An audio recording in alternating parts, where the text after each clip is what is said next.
కేసీఆర్ గారు ఇప్పటి వరకు ఆయనకి ఇచ్చిన గౌరవం గత ప్రభుత్వాలు ఎప్పుడు ఎవరు ఇవ్వలేదు. ఫస్ట్ టైం తెలంగాణ ప్రభుత్వం గెలిచినప్పుడు వారికి వ్యవసాయ శాఖ మంత్రిగా ఇచ్చిండ్రు. రెండవసారి గెలిచినప్పుడు అత్యుత్తమ పదవి స్పీకర్గా వారిని నియమించారు. నియమించడమే కాకుండా ఆయనకు ఒక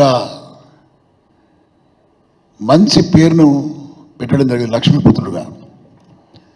తెలంగాణ రాష్ట్రంలో గౌరవ కేసీఆర్ గారి నాయకత్వంలో రైతాంగానికి రైతు బంధు ఇచ్చి 24 గంటల కరెంట్ ఇచ్చి రైతు బీమా ఇచ్చి సరైన వేళల్లో మరి ఎరువులు ఇచ్చి విత్తనాలు ఇచ్చి చాలా ఎంకరేజ్ చేయడం కాకుండా పండిన పంటను కూడా ప్రభుత్వమే కొనుగోలు చేసి రైతాంగాన్ని ఆదుకున్న సందర్భం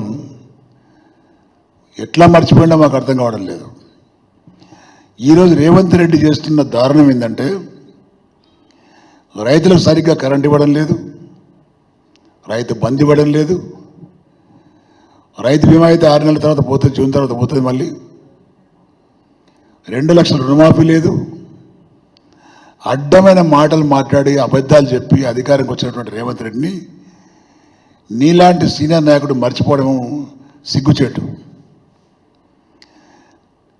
ఎన్నికల్లో ప్రచారంలో భాగంగా బాన్స్వాడకు వచ్చి రేవంత్ రెడ్డి అన్న మాటలు నిన్ను ఎందుకు మర్చిపోయినా అడుగుతున్నాను నిన్ను.